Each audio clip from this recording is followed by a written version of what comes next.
Hi, and welcome to the last episode of Hot Takes for the day and the week. We've finally got here, last of the long forms anyway.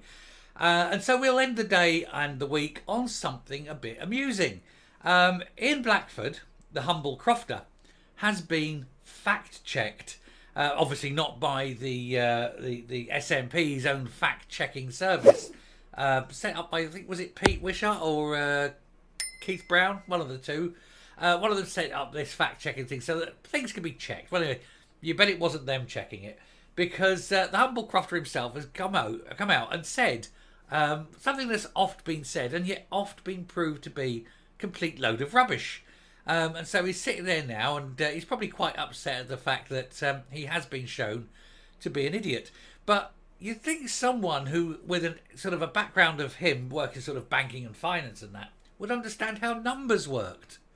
And certainly, it's a sort of thing. It's only basic numbers. It's not complex, and it's easily checkable. But he hasn't, and he's opened it up his mouth again, and he's quoted this thing, and everybody's mocking him. So let's take a look to see why, once again, Ian Blackford is being laughed at for being such an idiot. Not the first time. It won't be the last. Here goes. So, Ian Blackford humiliated as he's fact-checked on social media over a false claim. Again. The former Nat Commons leader indulged in a discredited trope that Scotland funds the rest of the UK. Not even close, Ian. Not even close. And this is despite the SNP government's own figures suggesting otherwise. His own party are disagreeing with him. That's who's telling him off. This is the trouble, though.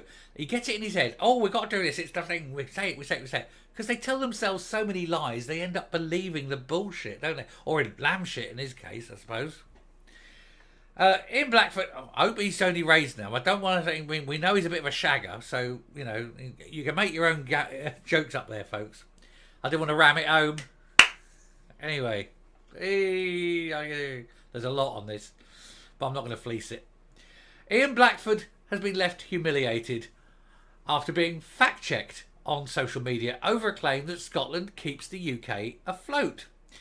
The former SNP Commons leader was reacting to Jeremy Hunt's budget this week, trotting out a tired Nat trope. He said that North Sea oil and gas had kept the UK afloat and branded the union dividend a myth. Deary me, has he never heard of the City of London? However, figures produced by the Nationalist government in Edinburgh confirm public spending per person is higher in Scotland than in England. The government expenditure and revenue Scotland figures, GERS, regularly show Scotland benefits from the Barnett formula and broad shoulders of the UK economy, even when oil revenue is included. But the MP for Ross, Skye and Lochaber, I keep saying that, Lochaber, ignored that when attempting to push his divisive politics this week. Taking to X, where you could talk to it. Taking to X, he said, let's remember that North Sea oil and gas has filled the coffers of the Treasury since the 70s. Energy-rich Scotland keeps the UK afloat on our resources, while so many living in Scotland are in fuel poverty. Well, if they are, it's because of SNP policy. The union dividend is a myth, he says. Scotland pays, Westminster collects. No, not by a long shot. What is it? It's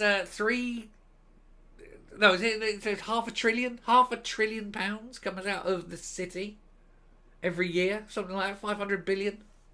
It's an immense amount.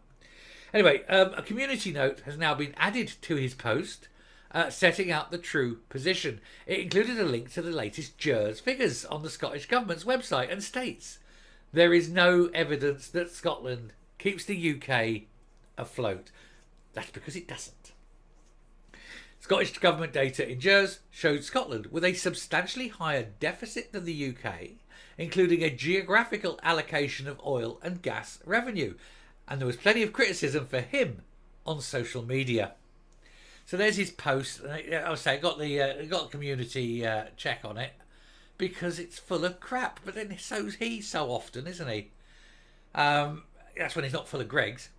Anyway, Liberal Democrat MP for Orkney and Shetland, Alistair Carmichael, said, Ian Blackford's arguments could be applied for Orkney and Shetland with regard to the rest of Scotland. Nationalists in the SNP hate this retort because it shows them up for exactly what they are.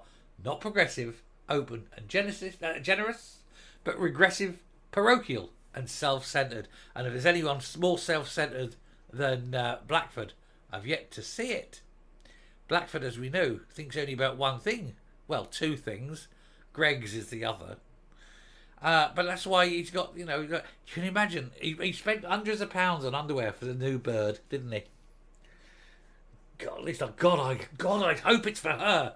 Tell me it's not for him. Can you imagine him in there, sitting the old lingerie on, and they'll, oh God, that's nearly. I'm not going there. The image in my mind. Anyway, Duncan Hothersall, editor of Labour Haim, piped in. Sorry, reading's hard. Piped in specifically from the late 70s to the early 90s. After which financial services rich London kept the UK afloat on its revenues. So that's the beauty of pooling and sharing in a union. Absolutely. You have no idea how much money the city makes. It's incredible amount of money. The most recent JERS figures showed Scotland was operating at a deficit of 19 billion, with Scots benefiting from higher levels of public spending of £1,521 per person. Now that means that is the difference in extra. That means that the government spends £1,521 per person more on Scots than it does on the English.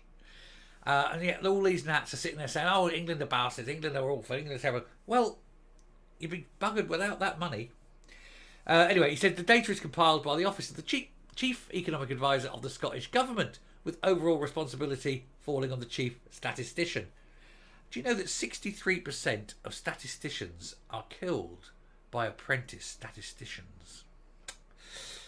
So it's Scottish Government's own figures. He's quoting things, that come off the top of his fat mind without actually looking to his own government's figures. But it's not surprising, is it? He's not very bright. I mean, for all of it. And of course he's all loved up and he's all, oh, I'm in there.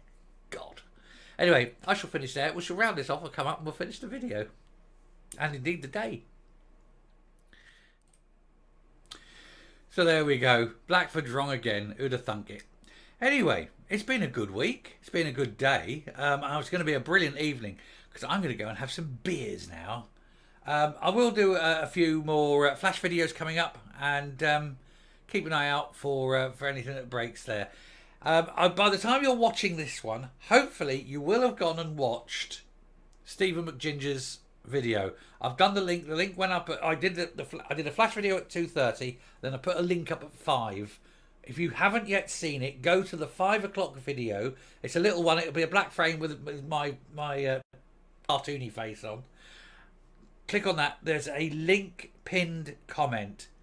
On that pinned comment, click that link. Just in case you haven't seen the early video, click that link and then go to his channel, sub his channel, watch his video, like his video, share his video and be astounded. Anyway, gentlemen, ladies, have a good evening. Like I say, there might be a few flash videos, but this is it for me. Have a cracking evening, have a cracking Friday, whatever you're doing. I'm going to, like I say, go off, have a couple of beers. I will speak to you later. And thank you once again for a fantastic week. You are why I do this. And do hit the subscribe button if you haven't. Bye.